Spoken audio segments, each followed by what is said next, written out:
Cristiano Ronaldo த கோட்டுன்னு அழைக்கப்படுற லெஜண்டோட leg work out routine, அதாவது ஒரு ஹோம்ல பண்றது தான். அதாவது 7 days நான் கண்டினியூஸா வந்துட்டு ட்ரெயின் பண்ணியிருக்கேன். என்னோட எக்ஸ்பீரியன்ஸ் தான் உங்ககிட்ட ஷேர் பண்றதுக்கான இந்த வீடியோ. இவர் உங்களுக்கு தெரியுமான்னு கேட்கறத விட இவர் உங்களுக்கு தெரியாதான்னு கேட்டுடலாம். ஏன்னா இவர் இவ்வளோ ஃபேமஸா இல்லை இவ்வளோ ஃபேமஸா இவர் இவ்வளோ ஃபேமஸ். ஒரு பயங்கரமான ஒரு பர்சனாலிட்டி கூட. சின்ன குழந்தையிலிருந்து தாத்தா முடி எல்லாத்துக்குமே இவரை தெரியும். நம்ம ஃபுட்பால் பார்க்குறோமோ இல்லையோ, பேசிக்கலா நானுமே ஃபுட்பால்ல பார்த்ததில்ல. ஆனா ஃபுட்பால்னு சொன்னாலே ரொனால்டோவோட ஃபேஸ் தான் ஞாபகம் வரும். சில பேருக்கு மெஸ்ஸியோட ஃபேஸ் ஞாபகம் வரலாம். ஏன்னா நான் கிரிக்கெட் பார்த்தே 6-7 வருஷத்துக்கு மேல ஆகுது. ஓ, அப்படியா விஷயம்? இவர் இந்த பொசிஷனுக்கு ரொம்ப ஈஸியாலாம் வந்துரல. ரொம்பவே ஸ்ட்ரகிள்ஸ் வந்துட்டு ஃபேஸ் பண்ணி தான் வந்திருக்காரு. அதையும் நான் போக போக சொல்றேன். நான் லாஸ்ட்ல தான் ஒர்க் அவுட்ட வந்துட்டு ரிவீல் பண்ண போறேன். ரிவீல் பண்றதுன்னு இல்ல, ஆல்ரெடி அவரே போட்டிருக்காரு சேனல்ல. நிறைய சேனல்ஸ்லயும் போட்டிருக்காங்க. அதையும் நான் 7 days ட்ரை பண்ணி எனக்கு எந்த மாதிரி அது இருந்ததுன்றது வந்து உங்ககிட்ட ஷேர் பண்றேன். ஒரு முக்கியமான விஷயம் உங்ககிட்ட சொல்லணும். நான் ஒர்க் அவுட் பண்ண வந்துட்டு என்னால ஷூட் பண்ண முடியல. ஏன்னா நான் சோலோ கிரியேட்டர் தான். எனக்கு பெருசா யாருமே ஹெல்ப்புக்கு இல்ல. வீடியோ ஷூட் பண்ணி தரக்கோ, எடிட் பண்றக்கோ எதுக்குமே எல்லாமே நானா தான் பண்ணிட்டு இருக்கேன். ஸோ ரொனால்டோவோ இல்ல வேற ஏதோ சேனல்ல இருக்கிற ரெஃபரன்ஸ் வீடியோ வந்துட்டு உங்களுக்கு காட்டி, அது எப்படி வந்துட்டு நீங்க பண்ணலாம் அப்படின்றத வந்துட்டு நான் சொல்லிடுறேன். உங்களுக்கு ரொனால்டோ பிடிக்கும்னா லைக் பண்ணுங்க. தென் கமெண்ட் பண்ணுங்க. எவ்வளோ பேருக்கு ரொனால்டோ பிடிக்குதுன்றத வந்துட்டு பார்த்துரலாம். இந்த வந்துட்டு நீங்க வந்துட்டு 7 டேஸ்மே ஸ்ட்ரெயிட்டா வந்து ட்ரெயின் பண்ணாதீங்க. நான் வீடியோக்காண்டி தான் பண்ணியிருக்கேன். நீங்க ட்ரை பண்ற மாதிரி இருந்தா வீக்லி 1 ஆர் 2 வந்து ட்ரை பண்ணுங்க. இடையில ரெஸ்ட் விட்டுட்டு பண்ணுங்க. அப்பதான் ரெக்கவரி ஆகும் மசிலுக்கு. ரொனால்டோ அவரோட லெக்குக்கு எவ்வளவு இன்சூரன்ஸ் போட்டு வச்சிருப்பாருன்னு நினைக்கிறீங்க? $144 million. இந்தியன் ருபீஸ்ல வந்துட்டு நம்மளுக்கு சொன்னாலே ஒரு நிமிஷத்துக்கு போயிடுவது.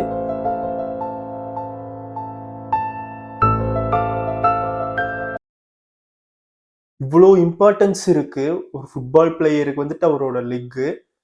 நம்ம லெக் ஒர்க் அவுட் பண்ணாலே நம்மளுக்கு லெக் மசில்ல பில்ட் ஆயிராது. இதுக்கு நல்ல ஒரு எக்ஸாம்பிள் பார்த்தீங்கன்னா, மெஸ்ஸியோட லெக்கும் ரொனால்டோவோட லெக்கையும் நீங்க கம்பேர் பண்ணி பார்த்தீங்கன்னாலே தெரியும். ரொனால்டோ புக்காட்டி காரையே ரேஸ்ல வின் பண்ணியிருக்காரு. அப்ப அவருக்கு எவ்வளவு ஸ்ட்ரென்த் அண்ட் பவர் இருக்கும் அவரோட லெக்ல. இது மட்டுமே இல்ல, ரொனால்டோ வந்துட்டு 5 times ஹையரா வந்துட்டு ஜம்ப் பண்ண முடியுமாமா சீத்தாவை விட. இதுக்கே அசந்துட்டா எப்படி? ரொனால்டோவோட கிக்கு வந்துட்டு 4 times வந்து ஃபாஸ்டரா இருக்குமாமா. அப்போலோ லெவல் ராக்கெட்டோட டேக் ஆஃபை விட. The history of Ronaldo. Ronaldo வந்துட்டு போர்ச்சுகல்ல ரொம்பவே ஏழையான குடும்பத்துல 4வது குழந்தையா பிறக்கிறாரு. ஒரு பிறக்கிறப்பயே ஒரு கரூர்ல கழிச்சிடலாம் அப்படின்னு தான் நினைக்கிறாங்க.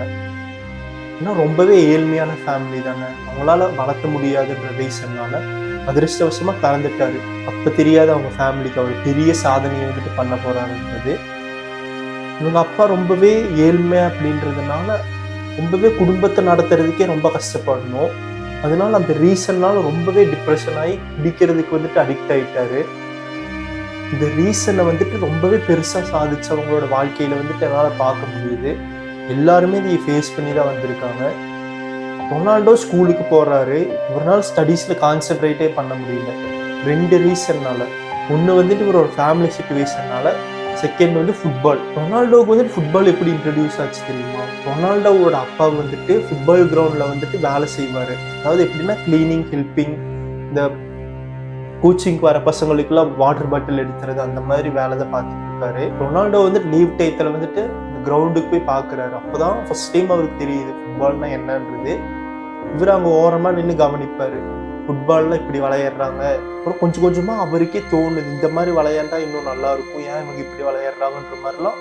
இவருக்கும் ஃபுட்பால் விளையாடணும்னு ஆசை. இவருனால கிரவுண்ட்லலாம் போய் விளையாட முடியாது, ஸ்ட்ரீட்ல விளையாடணும். ஆனால் வாங்குறதுக்கு காசு இல்லை.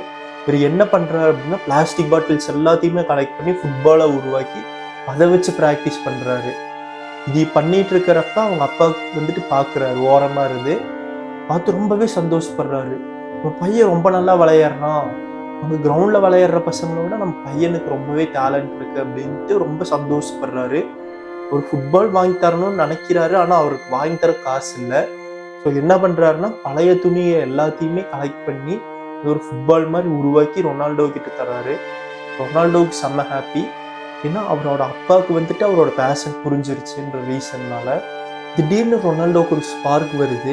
நம்மளோட டேலண்ட் வெளியே தெரிஞ்சு நம்மளுக்கு சான்ஸ் கிடைச்சதுன்னா நம்மளுக்கு ஷூ வேணுமே விளையாடுறதுக்கு. அங்க போய் நம்மளால வெறுங்கால விளையாட முடியாது. திருப்பியும் அதே ரீசன் தான், அவர்னால புது ஷூ வாங்க முடியாது. ஸோ வீடு வீடா போய் கேட்குறாரு, ஷூ தாங்க ஷூ தாங்கன்னு. லாஸ்டா ஒருத்தர் கொடுக்குறாரு. அதுவுமே ரொம்ப கிழிஞ்ச ஷூவா தான் இருக்கு. அதை வச்சு அவர் மறுபடியும் ப்ராக்டிஸ் பண்ண ஆரம்பிக்கிறாரு. இவங்க அப்பா ஒரு சைடு அவங்க போற கோச்சிங் சென்டர்ல வந்துட்டு சான்ஸ் கேட்டுட்டே இருக்காரு, என் பையனுக்கு சான்ஸ் கொடுங்க கொடுங்கன்ட்டு. அவனும் போடா நீ வேற, நீ போட்டு ரொம்ப டார்ச்சர் பண்றன்னு நினைச்சிட்டு லாஸ்ட் ஒரு சான்ஸ் கொடுத்துருக்காங்க. ரொனால்டோ விளையாடுறத பார்த்து அவங்க ரொம்பவே அசந்து அவங்களோட டீம்ல வந்துட்டு எடுத்துக்கிட்டாங்க. ஸோ இவரோட ஷூ ஆல்ரெடி கிழிஞ்சுதான் இருக்கு. இவரு கிரவுண்டு கிடைச்சிருக்கு. ஃபர்ஸ்டே நல்லா பயங்கரமா நாட்டு ஆடுவாரு. இப்போ சொல்லவா வேணும், கிழிஞ்ச ஷூ இன்னும் கிளியர் அளவு பயங்கரமா ப்ராக்டிஸ் பண்ணி பண்றாரு. இப்படியே போயிட்டு இருக்கு. இவரோட பெர்ஃபார்மன்ஸ் வந்துட்டு கொஞ்சம் கொஞ்சமா வெளியே நல்லா ஃபேமஸ் ஆகி வருது. போர்ச்சுகீஸ்ல பெரிய ஃபுட்பால் கோச்சிங் சென்டர்ல வந்துட்டு இவருக்கு ஒரு சான்ஸ் கிடைக்குது. ஆனா அதுல ஒரு சிக்கல் இருக்கு. அப்ப இவருக்கு 12 வயசு. இவர் இருக்கிற இடத்துல இருந்து அந்த கோச்சிங் சென்டர் வந்துட்டு 1000 கிலோமீட்டர் தாண்டி இருக்கு. இவர் பேஷனுக்காண்டி இருந்தாலும் அங்க போறாரு. அங்க போறப்ப ஒரு அப்பியரன்ஸ் வந்துட்டு ரொம்பவே நல்லா இல்லாம இருந்திருக்கு. ஸோ அங்க இருக்கிற கோ பிளேயர்ஸ் எல்லாருமே அவரை புள்ளி பண்ணியிருக்காங்க. இதை தாங்கிக்க முடியாம இவர் ஓடி வந்துட்டாரு. இதுக்கு முன்னாடியே நிறைய நடந்திருக்கு. இந்த டைம் என்னமோ என்னாச்சுன்னு தெரியல, அவர் ஓடி வந்துட்டாரு. ஸோ உங்க ஃபேமிலியும் ரிலேட்டிவ்ஸும் அட்வைஸ் பண்ணி அனுப்பியிருக்காங்க, உங்களுக்கு ஃபுட்பால் தான் முக்கியம், நீ படிப்புலேயே கான்சென்ட்ரேட் பண்றது இல்லைன்ட்டு சொன்னதுனால திருப்பியும் அவர் அங்க போறாரு. போய் ப்ராக்டிஸ் பண்ணி ரொம்ப நல்லாவே விளையாண்டுருக்காரு. வாழ்க்கை நல்லா போனா ஏதோ ஒரு சிக்கல் வந்துருன்ற மாதிரி பெரிய குண்டா தூக்கி ஒன்று போடுறாங்க. இப்ப நம்ம வந்துட்டு ரன் பண்றோம் அப்படின்னா நம்மளுக்கு துடிக்கிற ஹார்ட் பீட்டை விட அவருக்கு ரொம்பவே அதிகமா துடிக்குது. டாக்டர் வந்து 2 ஆப்ஷன் தராங்க. ஃபர்ஸ்ட் ஆப்ஷன் வந்து இவர் ஃபுட்பால் விளையாடக்கூடாது, எந்த ஒரு எக்ஸசைஸும் பண்ணாம நார்மலான லைஃப் ஸ்டைல் வந்து ஃபாலோ பண்ணணும். செகண்ட் ஆப்ஷன் வந்து ஆப்ரேஷன். இந்த ஆப்ரேஷன் வந்து ஃபெயிலியர் கூட ஆகலாம். ஃபெயிலியர் ஆனால் இவரோட உயிருக்கே ஆபத்து, அதாவது இவர் பொழைக்கவே முடியாது. இந்த மாதிரி ஒரு 2 ஆப்ஷன் தராங்க. நம்மளா இருந்து என்ன ஆப்ஷன் சூஸ் பண்ணுவோம்? ஃபர்ஸ்ட் ஆப்ஷனே போதும்ட்டு நிறுத்திடுவோம். ஆனா இவர் வந்து செகண்ட் ஆப்ஷன் தான் சூஸ் பண்றாரு. எனக்கு ஃபுட்பால் தான் எல்லாமே, ஃபுட்பாலுக்காண்டி ரொம்ப பேஷனா இருந்து விளையாண்டு செத்ததாக இருக்கணுமே தவிர ஃபுட்பாலை விட்டுட்டு நான் நார்மலான வாழ்க்கையை வாழ்ந்தேன்னா நான் வாழும் பிணம் மாதிரி அப்படின்னு சொல்லியிருக்காரு. சொல்லும் போது எனக்கு புல்லரிக்குது. அந்த அளவுக்கு இவர் ஃபுட்பால் வந்துட்டு உயிரியே கொடுத்துருக்காரு ஃபுட்பாலுக்காண்டி. ஆனா ஃபுட்பாலும் அவருக்காண்டி திருப்பி பயங்கரமா செஞ்சிருக்கு. இன்னும் என்ன நடந்துச்சு என்னன்றதெல்லாம் சொல்லவே தேவையில்லை, எல்லாமே ஹிஸ்டரி தான். இவர்தான் ஃபுட்பால்ல ரொம்பவே அதிகமான கோல்ஸ் போட்டது. நான் எப்பயுமே ஒரு செலிபிரிட்டியோட ஃபிட்னஸ் ரொட்டீனை மட்டும் சொல்லிட்டு அப்படியே விட்டுருவேன். இந்த டைம் தான் புதுசா உங்களை மோட்டிவேஷன் கொடுத்து உங்களை பண்ண வைக்கணும்ன்றதுக்காண்டி தான் இந்த ட்ரை பண்ணியிருக்கேன். இவர் இவ்வளோ கஷ்டப்பட்டு இந்த அளவுக்கு பண்றாரு. ஆனா நம்மளுக்கு கை வலிக்குது கால் வலிக்குதுன்னு சொல்லிட்டு ஒர்க் அவுட் பண்றதுல டிமிக்கி கொடுத்துட்டு ஓடிட்டு இருக்கோம். உங்களுக்கு இந்த டைப் ஆஃப் கண்டென்ட் பிடிச்சிருக்குன்னா தயவு செஞ்சு கமெண்ட்ல சொல்லுங்க. பிடிக்கலன்னாலும் சொல்லுங்க. நான் நார்மலா எப்பயும் பண்ற மாதிரி ஃபிட்னஸ் ரொட்டீனை மட்டும் சொல்லிட்டு போயிடுறேன். சரி, இப்போ வாங்க நம்ம ரொனால்டோவோட ஒர்க் அவுட் ரொட்டீன் வந்துட்டு பார்க்கலாம். ரொனால்டோ வந்துட்டு மெயினா லெக்குக்கு வந்துட்டு வெயிட்ஸ் யூஸ் பண்ணி தான் ஜிம்ல மோஸ்ட்லி பண்ணியிருக்காரு. இது வந்து அவரால் ஜிம்முக்கு போக முடியாத டயத்தில் இந்த ஒர்க் அவுட்ஸ் வந்துட்டு யூஸ் பண்ணியிருக்காரு. ஃபர்ஸ்ட் ஒர்க் அவுட் வந்து ஃபார்வர்ட் லஞ்சஸ். இது வந்துட்டு நார்மலா வாக்கிங் லஞ்சஸ் மாதிரி தான்.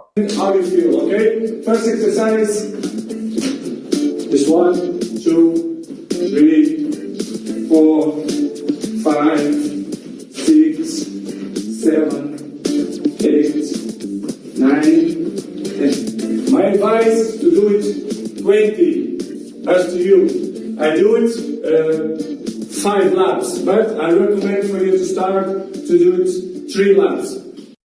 நம்மளோட லெக்குக்கு வந்துட்டு ரொம்பவே பெருசா கேப் விடக்கூடாது, ரொம்ப கம்மியாக விடாம கரெக்டான லெவல்ல கேப் விட்டு இங்க நல்லா டீப்பரா இறங்கி ஏறுங்க. அப்பதான் லெக்ல இருக்கிற மசில் வந்துட்டு ரொம்ப நல்லா ஒர்க் ஆகும். Second work out lift leg lips. Over and in front, push, push. இந்த லிஃப்ட் லெக் வந்து நீங்க லிஃப்ட் பண்றீங்கன்னா ஒரு 2 செகண்ட்ஸ் அதை ஹோல்டு பண்ணிட்டு தென் திருப்பி இறக்குங்க. அப்பதான் நம்மளுக்கு நல்லா வந்துட்டு ஃபீல் ஆகும். தேர்ட் ஒர்க் அவுட், அதுவே நம்ம ரைட் லெக் வந்துட்டு லிஃப்ட் பண்ண போறோம். push, front, push, push, push. Understand? I think this is good one for the bum, okay? And for the legs as well. Fourth workout வந்து lateral lunges. In that way as well, like 1, 2, jump. 1, 2 it, jump. 1, 2 it, jump. 1, 2, jump. இந்த work out வந்துட்டு front lunges மாதிரி இல்லாம சைட்ல வந்துட்டு நம்ம போற மாதிரி இருக்கும். ஃப்ரண்ட்ல பண்ண மாதிரி நம்மளால டீப்பரா வந்துட்டு ஸ்ட்ரெச் பண்ண முடியாது. இதுல வந்துட்டு உங்களால எவ்வளவு ஸ்ட்ரெச் பண்ண முடியுதோ அந்த அளவுக்கு வந்துட்டு ஸ்ட்ரெச் பண்ணுங்க. இது கொஞ்சம் சைட் மசில்ல வந்துட்டு ஒர்க் ஆகுற மாதிரி இருக்கும். Fifth workout abductors. To do the adductor stretch like Cristiano Ronaldo, lie on your back with legs spread wide, keeping them straight. Gently push your legs outward to feel a stretch in the inner thighs. This improves flexibility, mobility, and muscle recovery. இது வந்துட்டு நம்மளோட inner தை muscle வந்துட்டு work பண்ற மாதிரி இருக்கும். இது பெருசா எஃபெக்டிவா இருக்காது, ஆனா நம்மளுக்கு நல்ல ஒரு ஸ்ட்ரெச் கிடைக்கும் லிக் மசில்ல. Sixth workout squats. And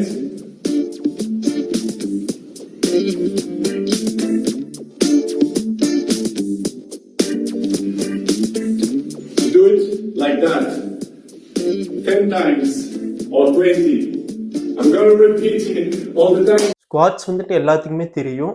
நார்மலா நம்ம தோப்பு கரணை போடுவோம்ல, அதுதான் ஸ்குவாட்ஸு. அது வந்துட்டு நம்ம இப்படி கை வைக்க மாட்டோம், அதுக்கு பதிலாக இப்படி கை வச்சு உட்காந்து எந்திரிப்போம். நீங்க உட்கார்றப்ப வந்துட்டு உங்க லெக் வந்துட்டு எல்ல திருப்பி போட்டா இப்படி இருக்கும். எல் இப்படி இருக்குன்னா அந்த மேல வர கோடு வந்து கீழே வரணும், இப்படி இருக்கணும். அது மாதிரி நீங்க உட்காரணும். நல்லா உட்காந்து அப்புறம் நல்லா மேலே எந்திரிங்க. இப்படி பண்ணா உங்களோட லெக் மசில்ஸ் அப்படியே ஃபயர் ஆட்டு எரியும். செவன்த் ஒர்க் அவுட் வந்துட்டு மவுண்டைன் கிளைம்பர்ஸ். Legs 1, 2, 3, 4, 5, 6, 7, 8, 9, 10. இது வந்துட்டு ஆக்சுவலி கார்டியோ டைப் தான், ஆப்ஸுக்கு வந்துட்டு பண்ணுவாங்க. இது லாஸ்ட்ல வந்துட்டு பண்ணிட்டு முடிச்சிருக்காரு. இது வந்துட்டு இப்படி கையை வச்சு பண்றப்ப இந்த கால் வந்து இந்த கையை டச் பண்ணும், அதே மாதிரி இந்த கால் இந்த கையை டச் பண்ணும். அந்த அளவுக்கு பண்ணா போதும். நீங்க காலை மேல தூக்குறப்ப பிரீத் அவுட் பண்ணுங்க, காலை வந்துட்டு நீங்க ரிலீஸ் பண்றப்ப பிரீத் இன் பண்ணுங்க. இதுதான் இதோட டெக்னிக்கு. இப்போ இதெல்லாம் சொல்லியாச்சு. நான் 7 டேஸ் ஃபாலோ பண்ண எனக்கு எப்படி இருந்துச்சு அப்படின்னா, ஒர்க் அவுட் நல்லா இருந்துச்சு. ஆனா நம்ம ஜிம்முக்கு போய் ரொம்ப ஹார்டா ட்ரெயின் பண்ற அளவுக்கு இது வந்துட்டு கிடையாது. நீங்க பிகினர் இல்ல எனக்கு வீட்டில தான் ஒர்க் அவுட் பண்ண முடியும் அப்படின்னா ட்ரை பண்ணா நல்லா இருக்கும். உங்களால முடிஞ்சா நீங்க ஜிம்முக்கே போய் ட்ரை பண்ணுங்க. ரொனால்டோவோட ஜிம் ரொட்டீன் கூட போட்டிருக்கலாம். நான் பெருசா எதுவும் செக் பண்ணி பார்க்கல, இருந்தாலும் இருக்கும். ஸோ அதையும் கூட நீங்க ட்ரை பண்ணி பார்க்கலாம். பட் இந்த 7 டேஸ் நான் ட்ரை பண்ணதுல வந்துட்டு நல்லாவே ஒர்க் ஆச்சு. இது வந்துட்டு நான் 7 டேஸ் தொடர்ச்சியா பண்ணதுனால கூட இருக்கலாம். ஏன்னா எனக்கு லெக் வந்துட்டு ஃபுல்லா ரெக்கவர் ஆகாது நார்மலாவே. அது வலியிலேயே கொஞ்சம் திருப்பி திருப்பி பண்ணதுனால கூட அது நல்ல பம்ப் இருக்கிற மாதிரி இருந்திருக்கும். நீங்க ட்ரை பண்ணி பார்த்துட்டு சொல்லுங்க உங்களுக்கு எப்படி இருக்குன்னு. இந்த வீடியோ வந்துட்டு உங்களுக்கு பிடிச்சா சப்ஸ்கிரைப் பண்ணி விடுங்க. நிறைய பேர் வீடியோ பாக்குறீங்க, சப்ஸ்கிரைபே பண்ண மாட்டேங்கிறீங்க. சப்ஸ்கிரைப் பண்றது ஃப்ரீ தான். ரொனால்டோ வந்துட்டு இப்படி கஷ்டப்பட்டு இருக்காரு, எனக்கும் ஒரு சில கஷ்டம் இருக்குது. நானும் நார்மலா நிறைய சாக்ரிஃபைஸ் பண்ணிட்டு தான் உங்களுக்கு சொல்லி தரணுன்றதுக்காக தான் வீடியோ ஷூட் பண்ணிட்டு இருக்கேன். எடுக்கிறப்ப எனக்கு இப்ப சொல்ல போனா உடம்பே சரியில்லை, இருந்தாலும் நான் வீடியோ மேக் பண்ணணுன்றதுக்காக ஷூட் பண்ணிட்டு இருக்கேன். ஸோ என்னோட நிலைமையும் கொஞ்சம் புரிஞ்சுட்டு எனக்கும் கொஞ்சம் சப்போர்ட் பண்ணுங்க.